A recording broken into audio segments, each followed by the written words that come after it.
ವಕ್ರತುಂಡ ಮಹಾಕಾಯ ಕೋಟಿ ಸೂರ್ಯ ಸಮಪ್ರಭಾ ನಿರ್ವಿಘ್ನಂ ಕುರು ಮೇ ದೇವ ಸರ್ವಕಾರ್ಯೇಷು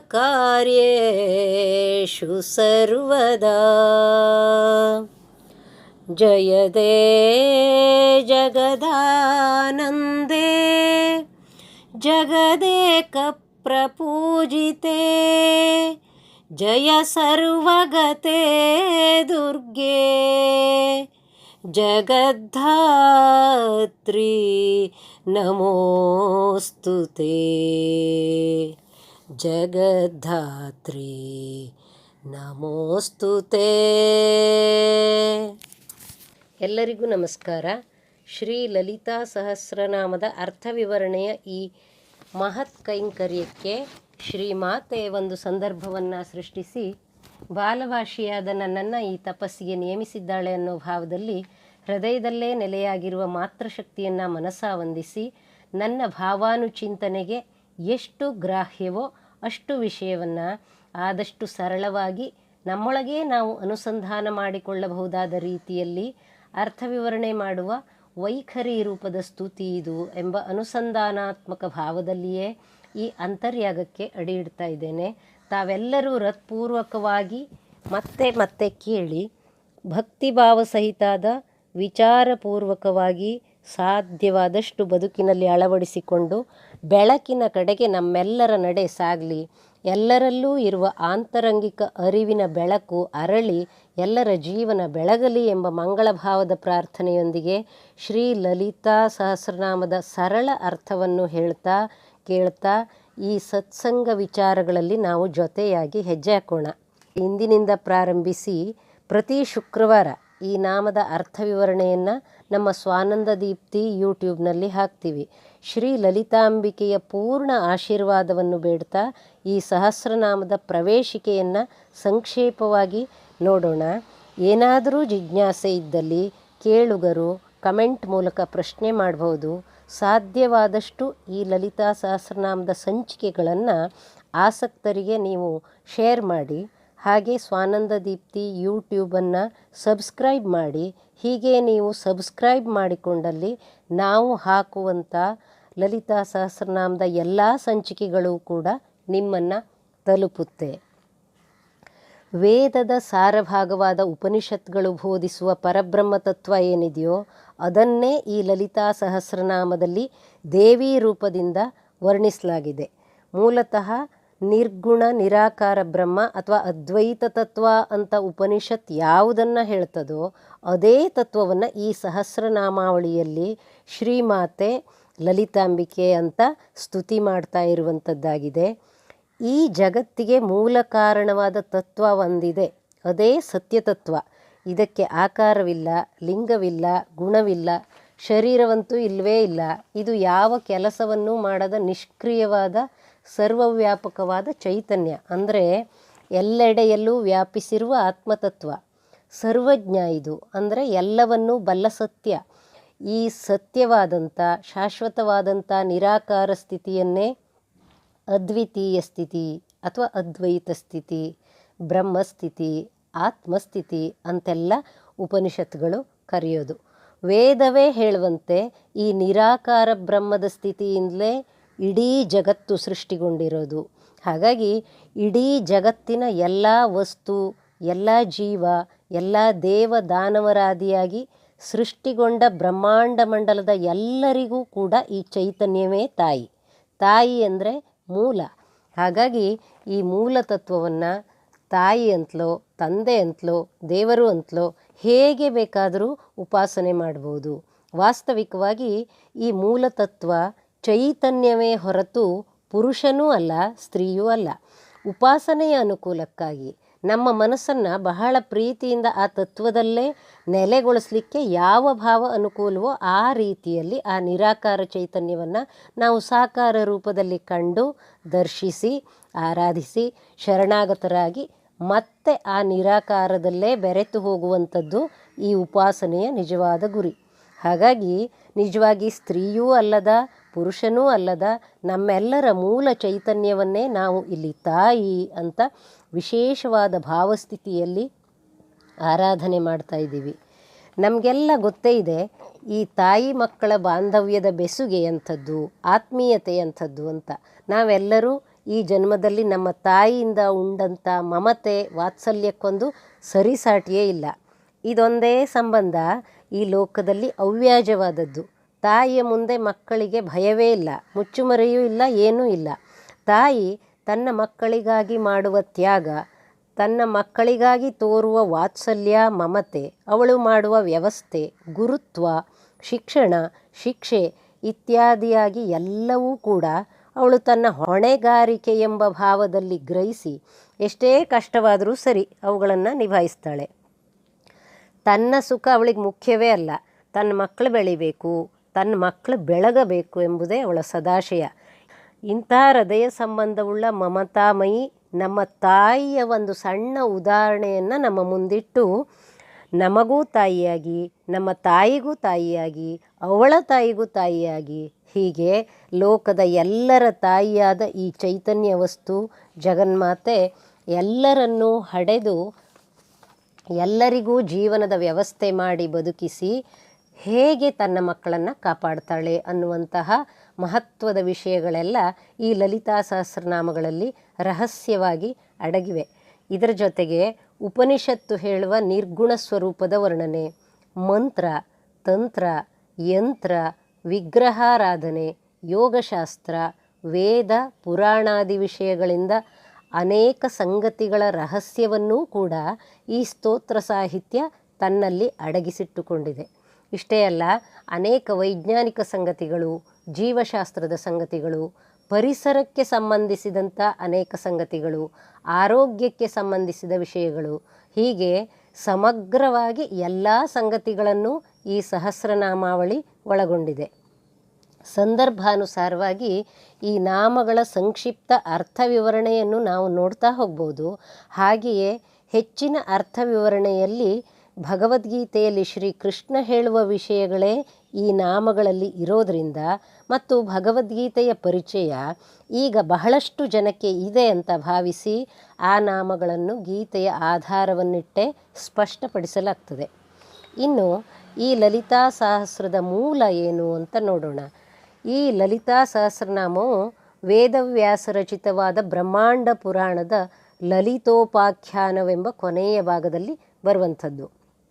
ಸಾಮಾನ್ಯವಾಗಿ ಉಳಿದ ಸಹಸ್ರನಾಮಗಳಿಗೆ ಪುರಾಣಗಳು, ಸ್ತೋತ್ರಗಳು ಇವು ಆಕರವಾದರೆ ವಿಷ್ಣು ಸಹಸ್ರನಾಮಕ್ಕೆ ಮಹಾಭಾರತವು ಆಕರ ಗ್ರಂಥ. ಶ್ರೀ ಲಲಿತಾ ಸಹಸ್ರನಾಮಕ್ಕಾದರೂ ಈ ಮೊದಲೇ ಹೇಳಿದಂತೆ ಪುರಾಣ ಇತಿಹಾಸಗಳ ಜೊತೆಗೆ ಶ್ರೀವಿದ್ಯಾಪರವಾದ ಮಂತ್ರ, ತಂತ್ರ, ಯಂತ್ರ, ಯೋಗ, ಉಪನಿಷತ್ತು, ಬ್ರಹ್ಮಸೂತ್ರಾದಿ ಶಾಸ್ತ್ರ ಗ್ರಂಥಗಳೆಲ್ಲವೂ ಕೂಡ ಆಕರವಾಗಿದೆ. ಇಂತಹ ಮಹತ್ವದ ಆಕರಗಳಿಂದ ಅಮೂಲ್ಯವಾದ ಅನೇಕಾನೇಕ ವಿಷಯಗಳನ್ನು ತನ್ನೊಳಗೇ ಗರ್ಭೀಕರಿಸಿಕೊಂಡ ಈ ಸಹಸ್ರನಾಮವನ್ನು ಒಮ್ಮೆ ದೇವ ಕಾರ್ಯಕ್ಕಾಗಿ ಹಯಗ್ರೀವ ರೂಪ ತಳೆದ ವಿಷ್ಣು, ಹಯಗ್ರೀವ ಅಂತಂದರೆ ಕುತ್ತಿಗೆಯಿಂದ ಮೇಲ್ಭಾಗ ಕುದುರೆಯ ಮುಖ, ಆ ರೂಪದ ವಿಷ್ಣು ಅಗಸ್ತ್ಯ ಮುನಿಗಳಿಗೆ ಬೋಧಿಸ್ತಾನೆ. ಇದಕ್ಕೂ ಮೊದಲು ಸಾಕ್ಷಾತ್ ಲಲಿತಾಂಬಿಕೆಯ ಅಪ್ಪಣೆಯ ಮೇರೆಗೆ ಈ ಸಹಸ್ರನಾಮವು ವಶಿನ್ಯಾದಿ ವಾಗ್ದೇವಿಯರೆಂದು ಕರೆಸಿಕೊಳ್ಳುವ ಶ್ರೀಮಾತೆಯಿಂದಲೇ ಉದ್ಭೂತರಾದ ಮತ್ತು ವಾಕ್ಸಿದ್ಧಿಯನ್ನು ಶ್ರೀ ಲಲಿತಾಂಬಿಕೆಯ ಕೃಪೆಯಿಂದಲೇ ಪಡೆದುಕೊಂಡಂಥ ಅಷ್ಟಯೋಗಿನಿಯರಾದ ವಶಿನ್ಯಾದಿ ವಾಗ್ದೇವಿಯರು ಜಗನ್ಮಾತೆಯ ಸಂಕಲ್ಪದಂತೆ ಲೋಕಮಂಗಳಕ್ಕಾಗಿ ಈ ಸಹಸ್ರನಾಮಾವಳಿಯನ್ನು ರಚಿಸಿದರು ಅಂತ ಲಲಿತಾ ಸಹಸ್ರದ ಪೀಠಿಕಾ ಭಾಗ ಹೇಳ್ತದೆ. ಈ 8 ವಾಗ್ದೇವಿಯರೆಂದರೆ ಶ್ರೀವಿದ್ಯಾತಂತ್ರದ ಪ್ರಕಾರ ವಶಿನಿ, ಕಾಮೇಶ್ವರಿ, ಅರುಣ, ವಿಮಲ, ಜಯಿನಿ, ಮೋದಿನಿ, ಸರ್ವೇಶ್ವರಿ ಮತ್ತು ಕೌಲಿನಿ ಇವರನ್ನು ಒಟ್ಟಾಗಿ ಸಂಕ್ಷೇಪಿಸಿ ವಶಿನ್ಯಾದಿ ವಾಗ್ದೇವಿಯರೆಂದೇ ಕರೀತಾರೆ. ಹಾಗೆ ಇನ್ನೊಂದು ವಿಷಯ, ಈ ಲಲಿತಾ ಸಹಸ್ರನಾಮಕ್ಕೆ ಪೂರಕವಾಗಿ ಈ ವಿಷಯ ಹೇಳಬೇಕು. ಶ್ರೀ ಶಂಕರಾಚಾರ್ಯರು ಬಾಲ್ಯದಲ್ಲೇ ಜಗನ್ಮಾತೆಯನ್ನು ಸಾಕ್ಷಾತ್ಕಾರ ಮಾಡಿಕೊಂಡವರು. ಚಿಕ್ಕವರಿರುವಾಗಲೇ ಕೆಲವು ಕಾರಣಗಳಿಂದ ಉಗ್ರಳಾಗಿದ್ದ ಶ್ರೀಮಾತೆ ಮಧುರೆ ಮೀನಾಕ್ಷಿ ದೇವಿಯನ್ನು ತನ್ನ ಶುದ್ಧ ಮುಗ್ಧ ಪ್ರೀತಿಯಲ್ಲಿ ಒಲಿಸಿಕೊಂಡು ಅವಳೊಡನೆ ಪಗಡೆ ಆಡುತ್ತಾಡುತ್ತಲೇ ಈ ಸಹಸ್ರನಾಮದ ಕೆಲವು ನಾಮಗಳನ್ನು ಪಠಿಸ್ತಾ ಹಾಗೂ ಅವುಗಳ ಜಿಜ್ಞಾಸೆಯನ್ನು ಸಾಕ್ಷಾತ್ ದೇವಿಯೊಡನೆಯೇ ಮಾಡ್ತಾ ಆ ಉಗ್ರಳಾದ ಮಾತೆಯನ್ನೇ ತನ್ನ ಮುಗ್ಧ ಭಕ್ತಿಯಿಂದ ಮೆಚ್ಚಿಸಿ ಶಾಂತಗೊಳಿಸಿ ಲೋಕಮಂಗಳವನ್ನೇ ಮಾಡಿದಂತಹ ಅದ್ಭುತ ಅಪೂರ್ವ ಮಹಿಮಾನ್ವಿತರಾದ ಶ್ರೀ ಶಂಕರರ ಅನುಭವ ಕಥನ ಈಗಾಗಲೇ ನಮ್ಮ ಸ್ವಾನಂದ ದೀಪ್ತಿ ಯೂಟ್ಯೂಬ್ನಲ್ಲಿ ಇದೆ. ಅದರ ಲಿಂಕನ್ನು ಡಿಸ್ಕ್ರಿಪ್ಷನ್ ಬಾಕ್ಸ್ನಲ್ಲಿ ಹಾಕಿದ್ದೀವಿ. ಆಸಕ್ತರು 3 ಭಾಗದಲ್ಲಿರುವ ಈ ಘಟನೆಯ ಕಥಾಭಾಗವನ್ನು ಕೇಳಬಹುದು. ಈ ಶುಭ ಸಂದರ್ಭದಲ್ಲಿ ಶ್ರೀ ಲಲಿತಾಂಬಿಕೆಯ ಶ್ರೀಚರಣಗಳನ್ನು ಹೃದಯದಲ್ಲಿ ನೆಲೆಗೊಳಿಸಿ ಈ ಬಾಲಬುದ್ಧಿಯಲ್ಲಿ ಬಾಲಭಾಷೆಯಲ್ಲಿ ಅವಳು ನುಡಿಸುವ ನುಡಿಗಳನ್ನು ಅವಳ ಚರಣಕ್ಕೆ ಸಮರ್ಪಣೆ ಮಾಡ್ತಾ ಈ ಅದ್ಭುತವಾದ ಸಹಸ್ರನಾಮದ ಧ್ಯಾನ ಶ್ಲೋಕದೊಂದಿಗೆ ಈ ಸ್ತೋತ್ರದ ಶುಭಾರಂಭವನ್ನು ಇಂದಿನಿಂದ ಮಾಡೋಣ. ಧ್ಯಾನ ಶ್ಲೋಕ. ಸಿಂಧೂರಾರುಣ ವಿಗ್ರಹಾಂ ತ್ರಿನಯನಾಂ ಮಾಣಿಕ್ಯ ಮೌಲಿ ಸ್ಫುರತ್ತಾರಾನಾಯಕ ಶೇಖರಾಂ ಸ್ಮಿತಮುಖೀಂ ಆಪೀನ ವಕ್ಷೋರುಹಾಂ ಪಾಣಿಭ್ಯಾಮಲಿಪೂರ್ಣರತ್ನಚಷಕಂ ರಕ್ತೋತ್ಪಲಂ ಬಿಭ್ರತೀಂ ಸೌಮ್ಯಾಂ ರತ್ನಘಟಸ್ಥರಕ್ತಚರಣಾಂ ಧ್ಯಾಯೇತ್ ಪರಾಮಂಬಿಕಾಂ. ಈಗ ಶಬ್ದದ ಅರ್ಥವನ್ನು ಒಂದ್ಸಲ ನೋಡಿಕೊಂಡು ಈ ಶ್ಲೋಕದಲ್ಲಿ ಧ್ಯಾನ ಶ್ಲೋಕದ ಪೂರ್ಣ ಅರ್ಥವನ್ನು ಒಂದ್ಸಲ ಹೇಳಿಬಿಡ್ತೇನೆ. ಸಿಂಧೂರಾರುಣ ವಿಗ್ರಹಂ ಅಂತ ಮೊದಲನೇ ಶಬ್ದ ಇದೆ. ಅಂದರೆ ಇದರ ಅರ್ಥ ಬೆಳಗಿನ ಅರುಣ ಉದಯದ ಕಾಂತಿಯುಳ್ಳ ದೇಹವುಳ್ಳವಳು ಅಂತ. ತ್ರಿನಯನ ಅಂತಂದರೆ 3 ಕಣ್ಣುಳ್ಳವಳು. ಸೂರ್ಯ, ಚಂದ್ರ ಮತ್ತು ಅಗ್ನಿ ಈ 3 ಕಣ್ಣಾಗಿ ಇರುವಂಥವಳು. ಅಂದರೆ ಜೀವ ಜಗತ್ತನ್ನು ಚೈತನ್ಯದಿಂದ ಚಲನಶೀಲಗೊಳಿಸಿ ಕ್ರಿಯಾಶೀಲವಾಗಿಸಿ ಜಗತ್ತನ್ನು ಪೋಷಿಸಲು ಬೇಕಾದಂಥ ಇಚ್ಛಾಶಕ್ತಿ, ಜ್ಞಾನಶಕ್ತಿ ಹಾಗೂ ಕ್ರಿಯಾಶಕ್ತಿ ಈ 3 ಕಣ್ಣನ್ನು ಹೊಂದಿದವಳು ಅಂತ ಈ ತ್ರಿನಯನ ಅನ್ನುವಂಥ ಶಬ್ದದ ಅರ್ಥ. ಮುಂದಿನ ಶಬ್ದ ಮಾಣಿಕ್ಯ ಮೌಲಿ ಸ್ಫುರತ್. ಶಿರದಲ್ಲಿ ಮಾಣಿಕ್ಯದಿಂದ ಮಾಡಿದ ಕಿರೀಟವನ್ನು ಧರಿಸಿದವಳು ಅಂತ ಅರ್ಥ. ತಾರಾನಾಯಕ ಶೇಖರಾಂ. ಚಂದ್ರನನ್ನು ಮುಡಿಯಲ್ಲಿ ಮುಡಿದವಳು. ಸ್ಮಿತಮುಖಿ. ಸದಾ ಹಸನ್ಮುಖಿ, ಪ್ರಫುಲ್ಲವದನೆ. ತನ್ನ ಆನಂದ ಮಂದಹಾಸದಿಂದ ಇಡೀ ಜಗತ್ತನ್ನೇ ತುಂಬಿಬಿಟ್ಟಿದ್ದಾಳೆ ಅಂತ ಈ ಸ್ಮಿತಮುಖಿ ಅನ್ನುವಂಥ ಶಬ್ದ ಹೇಳುವಂಥದ್ದು. ಆಪೀನ ವಕ್ಷೋರುಹಾಂ. ಕುಂಭದಂತಹ ಸ್ತನ್ಯಗಳು. ಇಡೀ ಜಗತ್ತಿನ ತನ್ನ ಮಕ್ಕಳಾದ ಸಕಲ ಜೀವರಾಶಿಯನ್ನೂ ಪೋಷಿಸಲು ಬೇಕಾದ ಸಮೃದ್ಧ ಕ್ಷೀರಧಾರೆಯನ್ನು ಹೊಂದಿದ ಅಮೃತ ವರ್ಷಿಸುವ ಮಾತೆಯ ಸ್ತನ್ಯಯುಗಗಳು ಅಂತ ಈ ಆಪೀನ ವಕ್ಷೋರುಹಾಂ ಎಂಬ ಶಬ್ದದ ಅರ್ಥ. ಪಾಣಿಭ್ಯಾಂ ಅಲಿ ಪೂರ್ಣರತ್ನ ಚಷಕಂ ಅಂತಂದರೆ ಅಂಗೈಯಲ್ಲಿ ರತ್ನದ ಒಂದು ಮಧು ತುಂಬಿದ ಜೇನುತುಪ್ಪ ತುಂಬಿದಂಥ ಒಂದು ಪುಟ್ಟ ಬಟ್ಟಲನ್ನು ಕೈಯಲ್ಲಿ ಹಿಡ್ಕೊಂಡಿದ್ದಾಳೆ, ಪುಟ್ಟ ಪಾತ್ರೆಯನ್ನು ಕೈಯಲ್ಲಿ ಹಿಡ್ಕೊಂಡಿದ್ದಾಳೆ ಅಂತ ಅರ್ಥ. ಮುಂದಿನ ಶಬ್ದ ರಕ್ತೋತ್ಪಲಂ ಬಿಭ್ರತಿಂ ಅಂತಂದರೆ ಕೆಂಪು ಕಮಲದ ಹೂ ಇನ್ನೊಂದು ಕರದಲ್ಲಿ ಧರಿಸಿದ್ದಾಳೆ. ಸೌಮ್ಯಾಂ. ಪರಮಶಾಂತ ಮುಖಮುದ್ರೆಯವಳು. ಧ್ಯಾನಕ್ಕೆ ಯೋಗ್ಯವಾದ ಮುಖಮುದ್ರೆ ಉಳ್ಳವಳು. ಧ್ಯಾನ ಮಾಡಿದವರನ್ನೂ ಕೂಡ ಈ ಶಾಂತತೆಗೆ ತರುವವಳು ಅಂತ ಸೌಮ್ಯಾಂ ಅನ್ನುವಂಥ ನಾಮ ಹೇಳ್ತದೆ. ರತ್ನಘಟಸ್ಥ ರಕ್ತಚರಣಾಂ ಅಂದರೆ ತನ್ನ ಕೆಂಪು ಕೆಂದಾವರೆಯ ಪಾದವನ್ನು ಒಂದು ಬಂಗಾರದ ಹರಿವಾಣದಲ್ಲಿ ಇಟ್ಕೊಂಡಿದ್ದಾಳೆ ಅಂತ ಅರ್ಥ. ಪರಾಂ ಅಂಬಿಕಾಂ.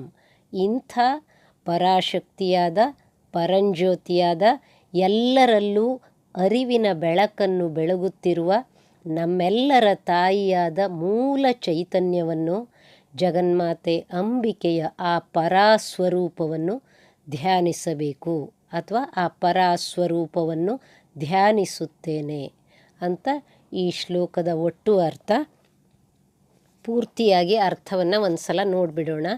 ಸಿಂಧೂರದಂತೆ ಕೆಂಪು ಬಣ್ಣದವಳು, 3 ಕಣ್ಣುಳ್ಳವಳು, ಪ್ರಕಾಶಿಸುತ್ತಿರುವ ಚಂದ್ರನನ್ನು ಮಾಣಿಕ್ಯ ಮಕುಟದಲ್ಲಿ ಚೂಡಾಮಣಿಯನ್ನಾಗಿ ಧರಿಸಿರುವವಳು, ಹಸನ್ಮುಖಿಯು, ಪೀನ ಪಯೋಧರಿಯು, ತನ್ನ ಎರಡೂ ಕೈಗಳಲ್ಲಿ ರಕ್ತವರ್ಣದ ಕಮಲಗಳನ್ನು ಮತ್ತು ಜೇನು ಮುತ್ತಿದ ಮಧು ತುಂಬಿದ ರತ್ನ ಪಾತ್ರೆಯನ್ನು ಹಿಡಿದಿರುವವಳು.